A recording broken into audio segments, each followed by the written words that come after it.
নমস্কার বন্ধুরা, সকলকে স্বাগত জানাই আমাদের জ্ঞান দিগন্ত ইউটিউব চ্যানেলে। আজ আমরা আলোচনা করব পশ্চিমবঙ্গ মধ্যশিক্ষা পর্ষদের নবম শ্রেণীর গণিত প্রকাশ বইয়ের প্রথম অধ্যায়টি বাস্তব সংখ্যা বা রিয়েল নাম্বারস নিয়ে। গণিতের এই ভিডিওটি যদি আমরা একবার সহজেই বুঝে নিই, তবে শুধু ক্লাস 9ই নয়, ভবিষ্যতে যে কোনো প্রতিযোগিতামূলক পরীক্ষার জন্য এটি খুব কাজে দেবে। চলুন একদম সহজ ভাষায় সংখ্যার এই জগৎটিকে চিনে নেওয়া যাক। প্রথমে আমরা দেখব সংখ্যার কিছু প্রকারভেদ, যেমন বাস্তব সংখ্যা, অবাস্তব সংখ্যা। বাস্তব সংখ্যা আবার দু প্রকার, মূলদ সংখ্যা ও মূলদ সংখ্যা। মূলদ সংখ্যার প্রকার পূর্ণ সংখ্যা, ভগ্নাংশ। ভগ্নাংশের প্রকার প্রকৃত ভগ্নাংশ, অপ্রকৃত ভগ্নাংশ। পূর্ণ সংখ্যার প্রকার পড়ব ধনাত্মক সংখ্যা, ধনাত্মক পূর্ণ সংখ্যা, ঋণাত্মক পূর্ণ সংখ্যা।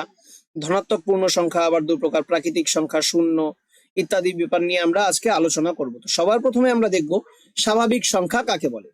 গণনার প্রয়োজনে যে সংখ্যাগুলোকে আমরা ব্যবহার করি তাকে বলা হয় স্বাভাবিক সংখ্যা, যেমন 1, 2, 3, 4 ইত্যাদি। এগুলো হচ্ছে সব স্বাভাবিক সংখ্যা। মনে রাখার নিয়মটি কি, গণনা সবসময় 1 থেকে শুরু হয়, তাই সবচেয়ে ছোট স্বাভাবিক সংখ্যাটি হচ্ছে 1। কিন্তু কোনো শেষ বা সবচেয়ে বড় কিন্তু স্বাভাবিক সংখ্যা হয় না, কারণ সংখ্যার কোনো শেষ নেই। আমরা এখানে 0 থেকে 1, 2, 3, 4 এগুলো যে সংখ্যাগুলি দেখছি, এগুলোকে বলা হয় হচ্ছে ধনাত্মক স্বাভাবিক সংখ্যা। আর -1, -2, -3 এগুলোকে আমরা বলবো ঋণাত্মক স্বাভাবিক সংখ্যা। তাহলে শূন্যকে আমরা কি বলবো? শূন্য কি? শূন্য কি একটা স্বাভাবিক সংখ্যা? না, শূন্য কিন্তু স্বাভাবিক সংখ্যা নয়। 0, 1, 2, 3, 4 এরা হচ্ছে অখণ্ড সংখ্যা। তাহলে অর্থাৎ আমরা কি বুঝলাম, যে শূন্যর সাথে যদি স্বাভাবিক সংখ্যার দল যদি যুক্ত হয়, অর্থাৎ স্বাভাবিক সংখ্যার দলে যদি আমরা শূন্যকে রাখি, তাহলে আমরা অখণ্ড সংখ্যার দল পাবো। অর্থাৎ শূন্য এবং স্বাভাবিক সংখ্যা মিলে আমরা অখণ্ড সংখ্যা পাবো। তাহলে অখণ্ড সংখ্যা কাকে বলে? অখণ্ড সংখ্যা হচ্ছে স্বাভাবিক সংখ্যার দলের মধ্যে যদি আমরা শূন্যকে অন্তর্ভুক্ত করি, তবে যে সংখ্যার দলকে পাওয়া যায় সেটা হচ্ছে অখণ্ড সংখ্যা। যেমন 1, 2, 3, 4 শূন্য থেকে ধরে 1, 2, 3, 4, 5 ইত্যাদি হচ্ছে অখণ্ড সংখ্যা। পূর্ণ সংখ্যা জিনিসটা কি? যে সমস্ত অখণ্ড সংখ্যা 0, 1, 2, 3, 4 এগুলোর মধ্যে এবং স্বাভাবিক সংখ্যার ঋণাত্মক রূপগুলি নিয়ে যে দল তৈরি হয়, তাকে আমরা বলি পূর্ণ সংখ্যা। যেমন 0 থেকে 1, 2, 3, 4 এদিকে পজিটিভ সংখ্যাগুলো, এবং 0 থেকে এদিকে নেগেটিভ সংখ্যাগুলো -1, -2, -3, এই সকল যে সংখ্যার দল, এই সকল সংখ্যার দলকে আমরা একসাথে বলি হচ্ছে পূর্ণ সংখ্যা। পূর্ণ সংখ্যার দলে আমরা দেখেছি কিছু সংখ্যা 0 থেকে অপেক্ষাকৃত বড়, কিন্তু আবার 0 থেকে কিছু ছোটও দেখেছি, যেরকম -1, -2, -3। তাহলে এদেরকে আমরা কি বলবো? 0 অপেক্ষা যে বড় যে সংখ্যাগুলি, পূর্ণ সংখ্যাগুলি রয়েছে, এদেরকে আমরা বলবো ধনাত্মক পূর্ণ সংখ্যা। আর ছোট 0 থেকে যে ছোট সংখ্যাগুলি রয়েছে -1, -2, -3, এদেরকে আমরা বলবো ঋণাত্মক পূর্ণ সংখ্যা। কিন্তু 0 কিন্তু পূর্ণ সংখ্যা, যা ধনাত্মক বা ঋণাত্মক পূর্ণ সংখ্যা নয়। 0 একটা অবশ্যই পূর্ণ সংখ্যা, কিন্তু এ কিন্তু ধনাত্মকও না, ঋণাত্মকও না। এবার আমরা দেখবো মূলদ সংখ্যা। মূলদ সংখ্যা কাকে বলে? মূলদ সংখ্যা হচ্ছে সেই সংখ্যা যে সমস্ত সংখ্যাকে আমরা p/q আকারে প্রকাশ করতে পারি, যেখানে p এবং q উভয়ই পূর্ণ সংখ্যা, কিন্তু q কে কিন্তু কখনো শূন্য ধরতে পারবো না, কারণ আমরা আগেই জানলাম 0 কিন্তু পূর্ণ সংখ্যা। এখন প্রশ্ন মনে আসতেই পারে যে 0 পূর্ণ সংখ্যা হওয়ার পরেও q এর জায়গায় কেন ধরতে পারবো না? তার কারণটি হচ্ছে 0 দিয়ে যদি আমরা কোনো সংখ্যাকে ভাগ করি, সেই ভাগটা কিন্তু অসংজ্ঞায়িত, সেটা কিন্তু সম্ভব নয়। তাই 0কে আমরা q এর স্থানে রাখতে পারবো না। যেরকম উদাহরণ হিসেবে 1/2, 2/5, আরো আমরা বিভিন্ন কিছু উদাহরণ নিতে পারি, 3/6, 5/7 ইত্যাদি নিতে পারি। যেমন -5 কে আমি লিখতে পারি -5/1, কিছু নেই নিচে মানে কি 1 আছে, অর্থাৎ এই সংখ্যাটিকে কিন্তু আমরা p/q আকারে লিখতে পারলাম। তাই -5 কে আমরা একটা মূলদ সংখ্যা হিসেবে ধরতে পারি। সুতরাং সকল পূর্ণ সংখ্যাই কিন্তু মূলদ সংখ্যা। এবার আমরা দেখব 4/6, 6/9, 8/12 এদের 2/3 এর কি বলা হয়? এদেরকে 2/3 এর সমতুল্য বলা হয়।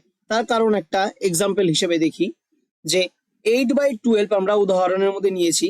8/12 কে যদি আমরা 4 দিয়ে কাটি, 4 দিয়ে কাটলে 4 দুগুণে 8, আর এদিকে হচ্ছে 4 দিয়ে 3 4 12, 2/3 কিন্তু আসছে।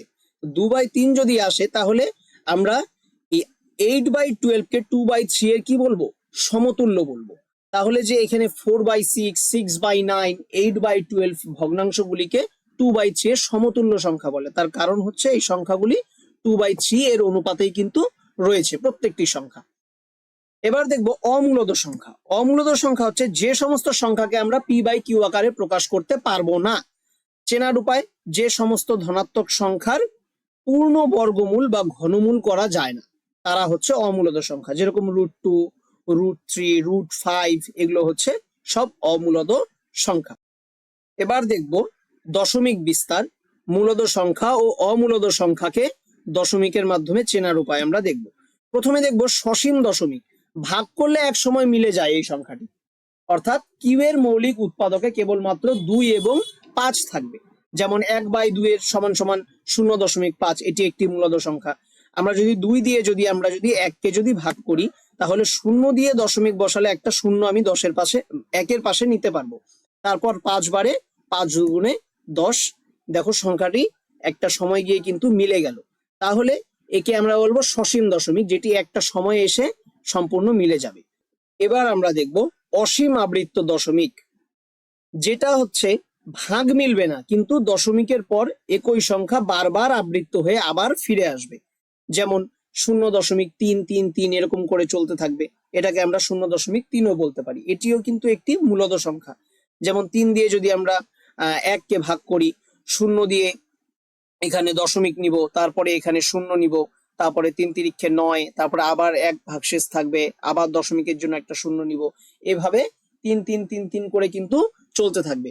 তো এই সংখ্যাগুলিকে আমরা বলি হচ্ছে অসীম আবৃত্ত দশমিক সংখ্যা, যেগুলিকে p/q আকারে প্রকাশ করার পরে কিউ দিয়ে যদি আমি p কে ভাগ করি, তাহলে সেই সংখ্যাটি কিন্তু ভাগ মিলবে না, কিন্তু দশমিকের পর একই সংখ্যা বারবার আবৃত হয়ে ফিরে আসবে। এবার দেখব অসীম অনাবৃত্ত দশমিক সংখ্যা। ভাগ মিলবেও না, আবার সংখ্যা বারবার আবৃত্তও হবে না, এলোমেলো ভাবে চলতে থাকবে। যেরকম 0.1001001001। দেখো এখানে যে সংখ্যাগুলো কিন্তু এলোমেলো ভাবে চলছে, পরপর কিন্তু আবৃত্ত হচ্ছে না। তাহলে ভাগও মিলবে না, আবার এলোমেলো ভাবে চলতে থাকবে। এই সব সংখ্যাগুলিকে আমরা বলবো অসীম অনাবৃত্ত দশমিক সংখ্যা। তাহলে আমরা যা জানলাম যে মূলদ সংখ্যা এবং অমূলদ সংখ্যার পুরোপুরি পরিবারটাকে যদি আমরা একসাথে ধরি, তাহলে এটাকে আমরা বলবো হচ্ছে বাস্তব সংখ্যা। অর্থাৎ সংখ্যা রেখায় আমরা যত বিন্দু দেখতে পাই তার সবকটি কিন্তু এক একটি বাস্তব সংখ্যা। তাহলে বন্ধুরা, আজকের ভিডিওতে আমরা বাস্তব সংখ্যার পুরো ছকটা বা থিওরিটা বুঝে নিলাম। এর পরের ভিডিওতে আমরা সরাসরি কষে দেখি 1 এর 1 এবং 1 এর 2 এর অঙ্কগুলিকে সমাধান করব। ভিডিওটি ভালো লাগলে লাইক ও শেয়ার করতে ভুলবেন না। আর কোনো প্রশ্ন থাকলে নিচের কমেন্টে কমেন্ট করুন। ধন্যবাদ।